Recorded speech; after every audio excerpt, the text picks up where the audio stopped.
ইতিহাস বলছে যতগুলো রাজা তার প্রজাদের সঙ্গে বেয়াদবি করেছে, অত্যাচার করেছে, সাধারণ নাগরিককে, মজলুমকে জ্বলিয়েছে, আল্লাহ তাদেরকে বেইজ্জতি করে মৃত্যু দিয়েছে পৃথিবীর বুকে। এক নম্বর, কোরআনের পাতায় নাম এসছে ফেরাউন। ফেরাউন বলেছিল মিশরের মাটিতে দাঁড়িয়ে, আনা রাব্বুকুমুল আলা, আমি তোমাদের রব, আর আমি হচ্ছি পৃথিবীর শ্রেষ্ঠ, আমার উপরে কেউ নেই।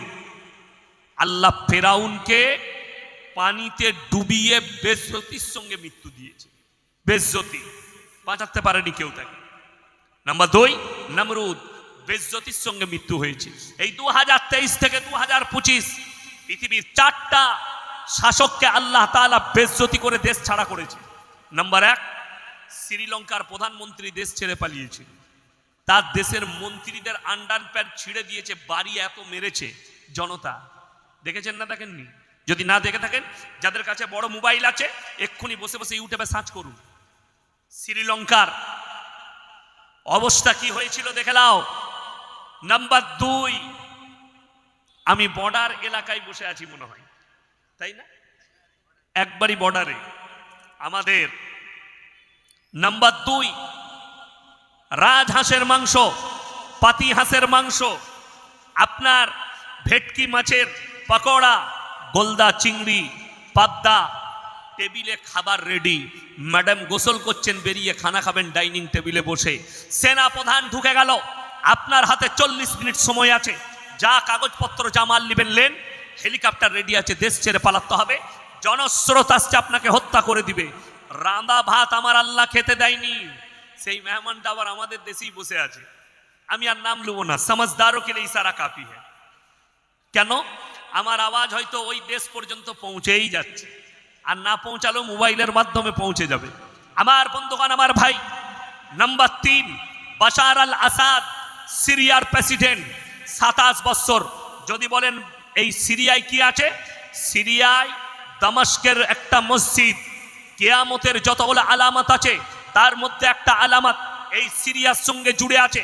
দামেস্কের একটা মসজিদে এই বাশার আল আসাদ 27 বছর নামাজ হতে দেয়নি, আজান হতে দেয়নি।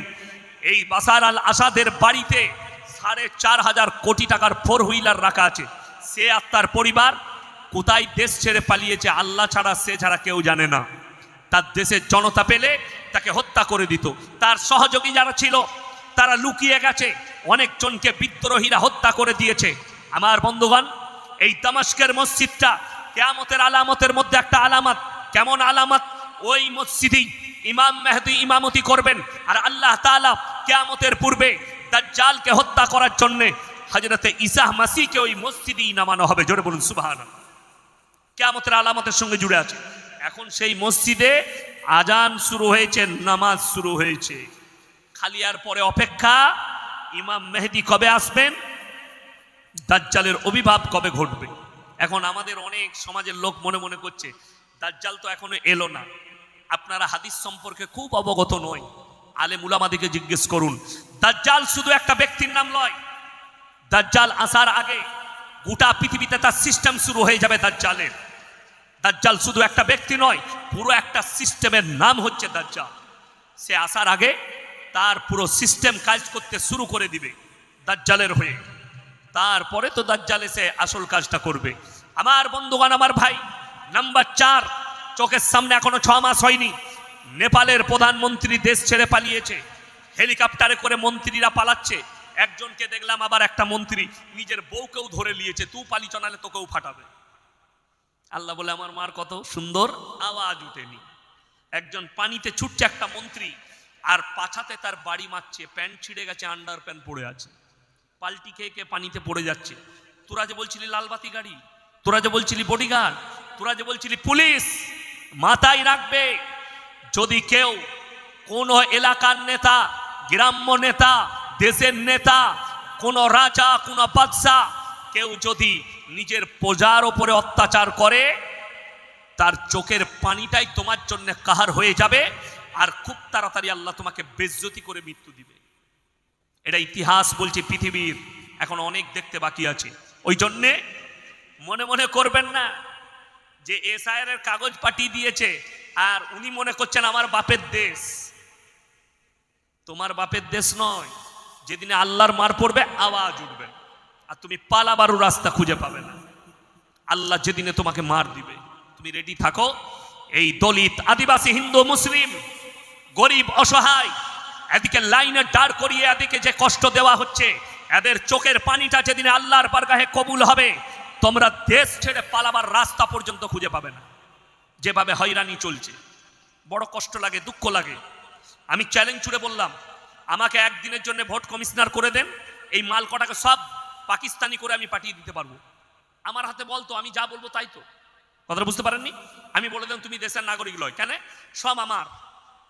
বড় কষ্ট আমাকে, আমারও নাম এসছে, আমিও গিয়েছিলাম। বলছে শওকত সাহেব নাকি আমার বাপ নয়। বলে কি হারাম করবে, আমাকে কাগজ দিয়েছে, 17 বছর জলসা করছি, আমাকে বলছে তুমি এসে প্রমাণ দাও তুমি শওকত সাহেবের ছেলে কিনা। বলে ভাগ্যিস আমার বাপকে বলিনি, নাহলে তোদের বীজ মারতো সে। বড় কষ্ট লাগে, দুঃখ লাগে। আরে আমি গিয়ে দেখলাম একটা মানুষের পা কাটা, তাকে বলছে দুতলায় চাপতে হবে। এইটা হচ্ছে কষ্ট, এই যে হাইরানি, ওই মানুষের ব্যথা, ওই মানুষের কষ্ট। আমি কোন জেলায় দেখলাম মোবাইলে, একজন হিন্দু মা, বয়স হয়ে গেছে, 80 বছর, চলতে পারছে না, পায়ে অপারেশন আছে, তাকে পর্যন্ত ওখানে নিয়ে এসছে টেনে, যে তুমি প্রমাণ দাও। আরে যে প্রমাণ চাইছে, তোর বাপকে জন্ম দিয়েছে ওই ভদ্র মহিলা, আর তুই তাকে বলছিস যে তুমি ভারতের কিনা। কত কষ্ট লাগে। আমি কোনো রাজনৈতিক বক্তা নয়, আপনারা, আমি রাজনীতির কথা বলিনি, আমি খালি আপনাকে বুঝাতে চাইছি, আপনি দেশের নেতা হন, গ্রামের হন, অঞ্চলের হন, আপনি লিডার হন, কিন্তু হযরতে উমরে ফারুক রাদিয়াল্লাহু তাআলা আনহুর মতো হন। আমি সেদিনে মুর্শিদাবাদে একটা জলসায় ছিলাম, মাদ্রাসা, শুয়ে আছি, আমার পাশে একটা ড্রাইভার শুয়ে আছে, একজন বক্তা, সে ফোনে কথা বলছে, আমি শুনতে পাচ্ছি। সে একজনকে ফোনে বলছে, ভাই আমার যে ঘরের নামটা এলো, মেসেজ এলো তো, কই আবার দেখলাম নামটা ডিলিট হয়ে গেছে, কি ব্যাপার? তখন ওই দিক থেকে ওই হারামখোর নেতা বলছে, ওই যে 20,000 দিলি না, ওই জন্য নামটা বাদ চলে গেছে। আমি বললাম মালটার নাম কি রে? বলছে হুজুর আপনি জলসাই বলে দিবেন, আর বলবো না। আমি ঠিক আছে তুই চলে যা। নাম না জানলেও সে মাল তো শুনতে পারবে মোবাইলের মাধ্যমে। ঘরের টাকা ঢোকার আগে হারামখোর নেতার ফোন ঢুকছে, 10,000 আমাকে দিবি, পাঠিয়ে দে, নামটা দিয়ে দিয়েছি, মেসেজ ঢুকে গেছে, 10,000 দে। তুমি একবারও চিন্তা করেছো এই টাকার হিসেব আল্লাহর কাছে দিতে পারবে কিনা? শুনে রেখে দেন, যারা নামাজি আছেন, মুসল্লি আছেন, দিনদার আছেন, কেউ যদি এক ওয়াক্তের নামাজ কাজা করে, নামাজটা হচ্ছে আল্লাহর হক, রোজা হচ্ছে আল্লাহর হক, কোন বান্দা সে যদি আল্লাহর হক মারে, ওটা আল্লাহর এখতিয়ারে, আল্লাহ মাফ করতেও পারে, নাও করতে পারেন। কিন্তু কোন ব্যক্তি যদি বান্দার হক মারে, মা বাপের হক মারে, প্রতিবেশীর হক মারে, সন্তানের হক মারে, বিবির হক মারে, কেউ যদি সমাজের লোকের হক মারে, সেই বান্দা ক্ষমা না করা পর্যন্ত আমার আল্লাহ ক্ষমা করবেন না। কথা বুঝতে পেরেছেন না পারেননি? সবাই হাত তুলে বলুন, আজ থেকে আমরা আল্লাহকে বিশ্বাস করব ইনশাআল্লাহ। এই জোরে বলুন ইনশাআল্লাহ। এরপর বলুন, আল্লাহকে যদি বিশ্বাস করব বলেন, আল্লাহ সব হুকুম মানতে হবে না হবে না? কথা বলেন না কেন? সব হুকুম মানতে হবে না হবে না? মানতে হবে তো, সবাই মানবেন তো? আচ্ছা, আল্লাহ যেগুলো নিষেধ করেছে ওগুলো আর করা যাবে? কথা বলে না, করা যাবে না। ইমানদারির সঙ্গে বলুন তো, এই থানাটা কোন থানা? ধানতলা থানা। এই ধানতলা থানায় আপনারা যতগুলো মুসলমান ভাই বসেছেন, ইমানদারির সঙ্গে বুকে হাত রেখে বলুন তো, মুসলমান শরীয়তে, ইসলাম শরীয়তে আমাদের জন্য সুদ খাওয়া হারাম না হালাল? কথা বলে না, হারাম। তাহলে আপনাদের এলাকায় একটাও সুদখোর নাই মুসলমানদের? কথা বলে না, আছে? হ্যাঁ, শুনেন, সুদটা যে হারাম, এটা আমরা মৌলবীরা বলেছি না, আমার আল্লাহ বলেছেন? আল্লাহ বলেছে, মৌলবীদের কথা না। জাস্ট আমরা নকল করছি, আমরা আপনাদের কাছে পাঠিয়ে দিচ্ছি, আল্লাহ দায়ী করেছেন ওই জন্য পৌঁছে দিচ্ছি। আপনার কাছে পৌঁছানোর দায়িত্ব আমাদের। কোরআনে আছে ওয়াহাল্লাল্লাহুল বাইয়া ওয়া হাররামার রিবা, সুদকে হারাম করেছি, ব্যবসাকে হালাল করেছি। ব্যবসা করুন হালাল, সুদ খাচ্ছেন হারাম। কেমন হারাম? কোন ব্যক্তি হারাম জানার পরে সে যদি সুদ খায়, সে যেন 1 নম্বরই আল্লাহর সঙ্গে যুদ্ধ ঘোষণা করে দিল। আচ্ছা, যে লোকটা যুদ্ধ ঘোষণা করলো আল্লাহর সঙ্গে, এ আর মুমিন থাকতে পারে? কথা বলে না, না। নাম্বার 2, রাসূল আকরাম সাল্লাল্লাহু আলাইহি সাল্লামের হাদিস, কোন ব্যক্তি হারাম জানার পরে সে যদি সুদ খায়, সে নিজের আপন জন্মদাতা মায়ের সঙ্গে জিনা করার পাপ করলো। বলুন নাউজুবিল্লাহ। এরপর আমার কিন্তু চাকরি যাবার ভয় নাই। ভয় আছে? আমার চাকরি যাবার ভয় আছে আজকে? না, আমি টাকা বুঝে নিয়ে এসেছি। আমাকে বলবেন হুজুর এত কড়া বক্তব্য দিবেন না, গাড়ি রেডি আছে, নামবো, পালিয়ে যাবো, পয়সা ফেক, তামাশা দে, কালকে যেখানে যাবো আবার এই কথাই বলবো, নিতে পারলে নিবি, না হলে লিহি না। কে দাউদ দিতে বলেছে? হ্যাঁ, যদি আমি এই সুদ হারাম এইটা যদি আমি মিথ্যা বলে থাকি, তোমার কোনো বাপের বেটা মৌলবি যদি হালাল বলতে পারে তাকে স্টেজে নিয়ে এসো। আমি ইয়াসিন যদি তার শ্বাস নালীলা উকুড়তে পারি, আমার নামই নয় ইয়াসিন। যদি কোনো বাপের বেটা মৌলবি হালাল বলে, এখানে ডেকে নিয়ে আসুন। টাইম আছে এখন আমার হাতে, এখন অনেক টাইম, 1 ঘন্টা 15 মিনিট আছে। আমি সেই মৌলবির শ্বাস নালীটা উকুড়ে দেবো স্টেজে, যদি হালাল বলতে পারে সুদকে। কেন? পৃথিবীর কোন মৌলবি, কোন মোল্লা, কোন পীর ফকিরের ক্ষমতা নেই হারামটাকে হালাল বলে দিই, যেটা আমার আল্লাহ হারাম বলেছেন। কথা বুঝতে পারেননি? কে বলেছেন? আল্লাহ। নাম্বার 2, বেঈমান কাফের ইহুদি নাসারারা তাদের মেহনতে কামিয়াবি লাভ করলো, আমরা নাকাম। এত জলসা হচ্ছে, রাগ করবেন না। আমাদের সমাজে 100টা যদি জলসা হয়, 95টা জলসার জলসা কমিটি নামাজই পড়ে না, বেনামাজি। এরপর অনেকজন রাগ করবে, ও দাওয়াত আমাকে দিস না, অসুবিধা নেই, কিন্তু আমি হক বললাম। তুমি যদি মনে করো জলসা দিয়েছি, হুজুররা আসবেন আর দোয়া করবেন আর তাতে আমি জান্নাত পেয়ে যাবো, তোর হুজুর মার খাবে আর তুইও খাবি, রেডি থাক। তুই তো খাবি আর তোর হুজুরও খাবে, যে তোকে জান্নাতে নিয়ে যাবে। আমার বন্ধুগণ, আমার ভাই, মাথায় রাখবেন একটা কথা, হারামটাকে হারাম বলতে শিখুন, হালালটাকে হালাল বলতে শিখুন। আপনার ইমাম যদি বায়ান করে, সকালে আপনি তাড়িয়ে দিবেন ইমামকে, কিন্তু ইয়াসিনকে তাড়াতে পারবেন না, ভয় নেই। আমার কিছুই করতে পারবেন না। আমাকে বলবেন হুজুর বায়ান বন্ধ করে দেন, আমি নেমে পালিয়ে যাব, কোনো অসুবিধা নাই। কিন্তু হারামটাকে হারাম মানতে হবে, হালালটাকে হালাল মানতে হবে। মদ খাওয়া হারাম না হালাল? হারাম। আপনাকে আমি ধানতলা থানায় প্রমাণ দেবো, মুসলমান মদ পান করছে, মদ বিক্রিও মুসলমান করছে। ঠিক বললাম না ভুল বললাম? প্রমাণ নেবেন, প্রমাণ দিয়ে দেবো। লটারির টিকিট হারাম না হালাল? কথা বলে না, হারাম। আপনি চলুন আপনার বাজারে দেখিয়ে দিচ্ছি, মুসলিম ছেলে লটারি বিক্রি করছে। ঠিক বললাম না ভুল বললাম? আবার এই লোক জুম্মার দিনে ফাঁস কাতারে উজু করে চলে আসবে নামাজ পড়তে, গোসল করে আতর লাগিয়ে। কে? লটারিওয়ালা। যেমন এত জলসা, এত মাদ্রাসা, এত মেহনত, তারপরেও আপনার মনে হচ্ছে দারুণ কামিয়াব হয়েছে।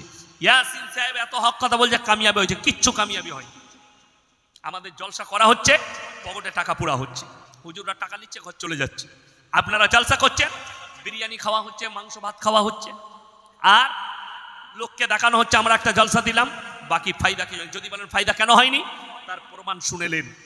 আমি আপনাকে দেখিয়ে দেবো, গোটা পশ্চিম বাংলায় ভাই আমার ফাঁস কাতারে নামাজ পড়ে, 5 ওয়াক্তের নামাজি, আর ভাবি আমার গ্রুপ লোনের হেড। ঠিক বললাম না ভুল বললাম? আচ্ছা, কোন মৌলবি এখানে স্টেজে যিনারা বসে আছেন, একজন বলে দেখতো গ্রুপ লোন আর বন্ধন লোন জায়েজ আছে শরীয়তে? আমি আর বক্তব্য দেবো না, অনেকজনের গায়ে লাগবে।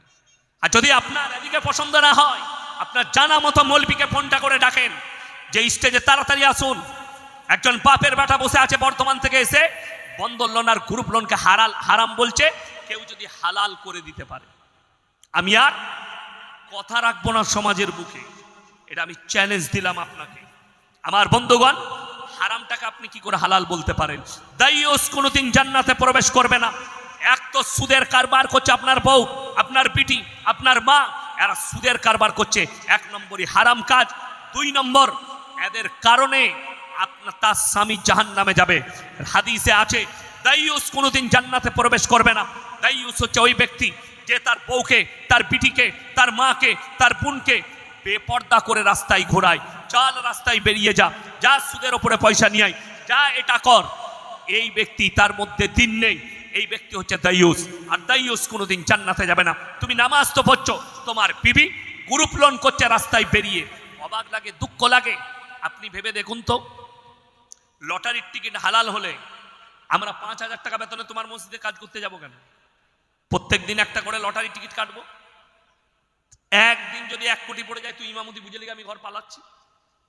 হারাম বলেই তো আমরা কাটতে পারিনি, হারাম বলেই তো আমরা সুদ খেতে পারছি না। নাহলে সুদ খাওয়াটা কি মামুলি ব্যাপার? আমাকে 5,000 টাকা দিলে 2,000 টাকা সুদের উপরে দিলাম, পরের মাসে আমার 4,000 হয়ে গেল, তার পরের মাসে আমার 8,000 হলো, তারপর আমার তো বেড়ে যাবে। হারাম বলি আমরা সুদ খেতে পাচ্ছি না। মৌলবীরা হারাম বলেই আমরা লটারির টিকিট কাটি না।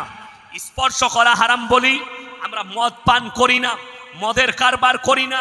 তা না হলে তুমি ভাবছো নিজেকে চালাক, এই মৌলবীরা বোকা, এরা ব্যবসা জানে না, এরা কিছুই জানে না। আপনি বুদ্ধিমান, আমি ব্যবসায়ী হয়েছি। ওরে হারামখোর, তুই সুদের ব্যবসা করছিস। ওরে হারামখোর, তুই লটারি ব্যবসা করছিস। যে 2 পয়সা করে বলছিস আমি স্ট্যান্ডার্ড লোক, তুই হচ্ছিস জীবজন্তু জানোয়ারের থেকেও খারাপ। আর ওই মৌলবীর পায়ের জুতোর সমতুল্য হতে পারবে না তুমি যদি কোটি টাকার মালিক হও। কোটি টাকা ইনকাম করবে সুদ খেয়ে, তারপরেও আমাদের মতো মৌলবীর জুতোর ধুলোর যোগ্য হবে না তুমি। কেন? তোমার সম্পূর্ণটাই হারাম। তুমি মায়ের সঙ্গে জিনা করার পাপ করে পয়সা ইনকাম করছো, আর আমি পরিশ্রম করে টাকা ইনকাম করছি। আমার বন্ধুগণ, ওই জন্যে 5 ওয়াক্তের নামাজ পড়া ফরজ না ফরজ নয়? কথা বলেন, ফরজ। আমি আপনাকে দেখিয়ে দেব, আমাদের সমাজে 100টার মধ্যে 90টা লোক বেনামাজি। ঠিক বললাম না ভুল বললাম? কথা বলেন, 90টা লোক বেনামাজি। কি করবেন? মসজিদ মাটবেল দিয়ে সুন্দর করে পুছে রেখেছেন, লোক নামাজ পড়ে না। আপনি বলছেন আমি জান্নাতে যাব, আপনি বলছেন জলসা করে জান্নাতে যাব, মিলাদ পড়িয়ে জান্নাতে যাব। আমি যাত্রার দলিল দেব না। আমার বন্ধুগণ, সারা জিন্দেগি সুদের উপরে জীবন কাটিয়ে মারা গেল। রোজ শুনলো হারাম, জুম্মায় শুনলো হারাম, জলসায় শুনলো হারাম, এবং সেই ব্যক্তি বলছে আরে মৌলবীদের কাজ, তারা হারাম বললি বা তারা হারাম বলছে বলুক, আমি মানলে তো তার কথা মানব না, আমাদের কথা মানবে না, কোরআন হাদিসের কথা মানবে না, সে নিজের মতো চলবে। ঠিক আছে, এই ব্যক্তি যখন মারা গেল, তার জানাজার নামাজ, তার দাফন হলো। তার লেগে আমাদের সমাজে 2টো লাইন আমরা বার করেছি জান্নাতে পাঠাবো। একটা হচ্ছে মরে গেলেই মিলাদ হয় না, হয় না? গরু জবাই করে খানা করে বাপের মিলাদ দিচ্ছে, বেটার মিলাদ দিচ্ছে। আর একটা হচ্ছে মাদ্রাসা মসজিদের জলসা হয়, হয় না? আদায় হয় জলসায়, বিসমিল্লাহ আদায় হবে। এখন আদায়কারী বক্তা আমি এসছি, আমি বললাম বাবা কেউ যদি আল্লাহর রাস্তায় টাকা দাও, মসজিদে যদি 1000 টাকা দান করেন, আল্লাহ আপনাকে জান্নাতুল ফিরদাউস দান করবে। একজন সুদ করতে গেলে হুজুর তো জান্নাতে পাঠাবো বলছে, সে উঠে এসে আমাকে 2000 দিয়ে দিল। এখন আমি দেখলাম 2000 যখন দিয়েছে, একটু জান্নাতে ঢুকিয়ে দিই।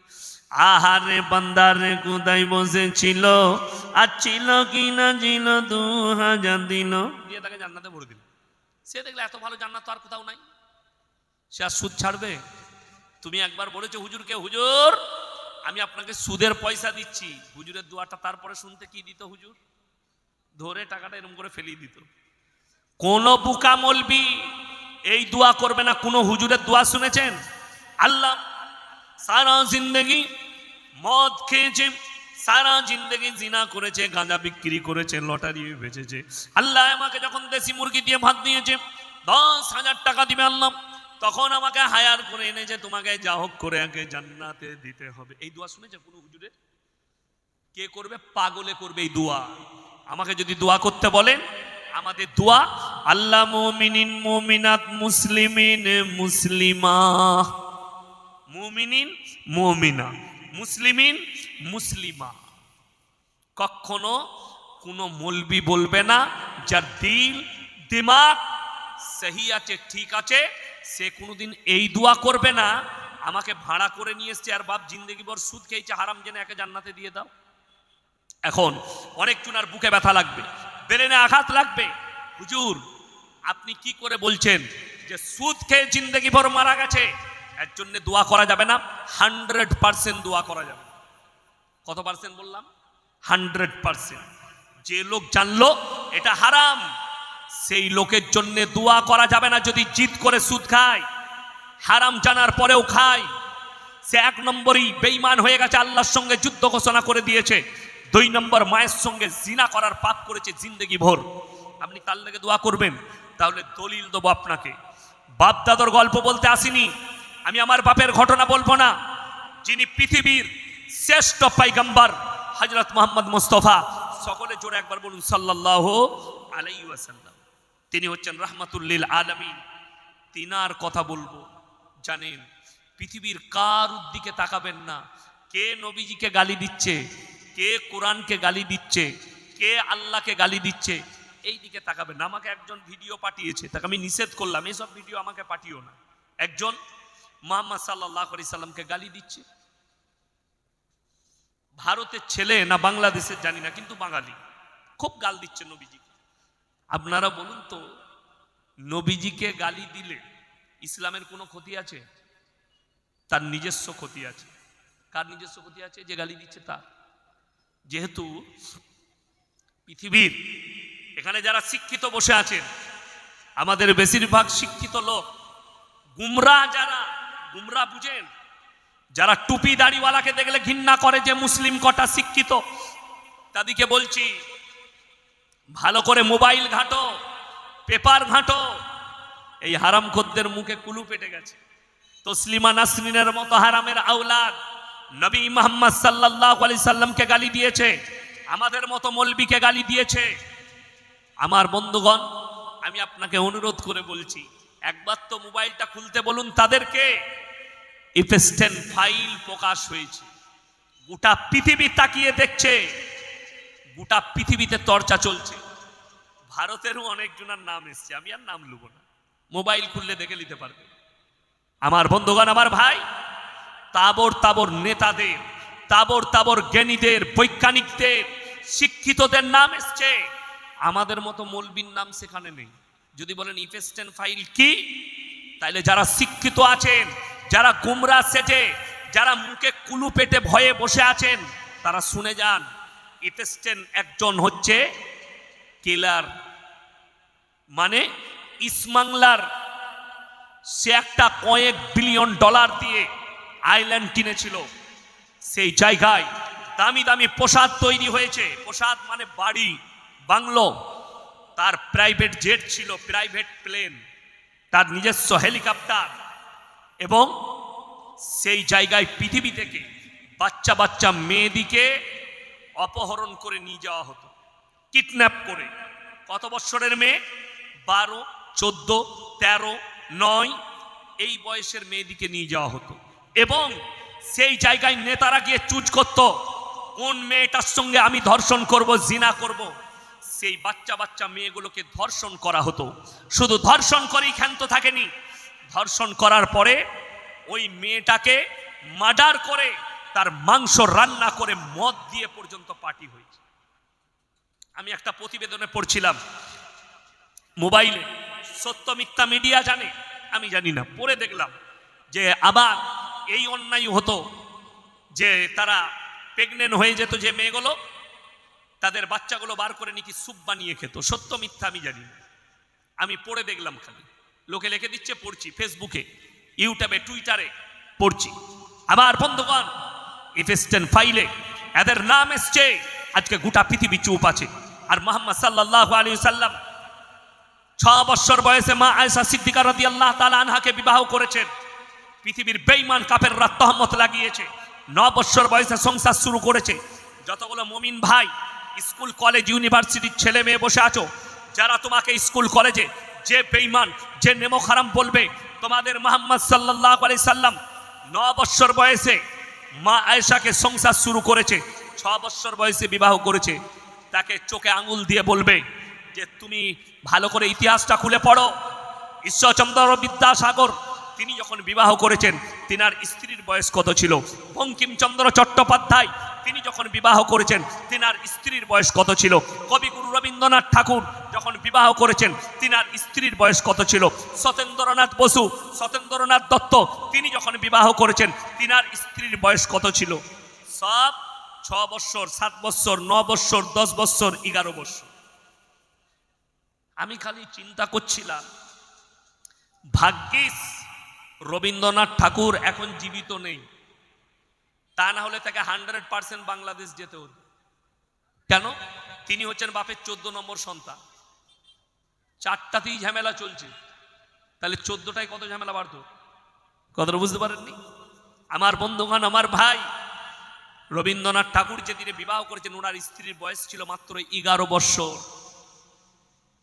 তাহলে কি তিনি অপরাধ করেছেন? না, তিনি অপরাধ করেননি। যুগ পাল্টিয়েছে, সবকিছু পাল্টিয়ে গেছে। যুগ পাল্টিয়েছে। নবীজি যে যুগের ছিল সেই যুগটা ছিল আজ থেকে 1450 বছর আগে। আর কবিগুরু রবীন্দ্রনাথ ঠাকুর কত বছর আগে? ইতিহাসটা পড়ে লাও। ঈশ্বরচন্দ্র বিদ্যাসাগর কত বছর আগে বিয়ে করেছে? ইতিহাসটা পড়ে লাও। ওটা বাদ দেন, যেটা হাদিস কুরআনের দলিল সেটা হচ্ছে নবীজি 11টা বিবাহ করেছেন, তার মধ্যে 10টা বিধবাকে একটাও বিয়ে নবীজি নিজের ইচ্ছাই করেননি, সব আমার আল্লাহর হুকুমে করেছেন। জোরে বলুন সুবহানাল্লাহ। কার হুকুমে বললাম? আল্লাহর হুকুমে। তাহলে মাথায় রাখবেন, এই বেঈমানরা তিনি 6 বছর বয়সে মা আয়েশাকে বিবাহ করেছেন, 9 বছর বয়সে সংসার শুরু করেছেন, এইটাকে তাকাচ্ছে।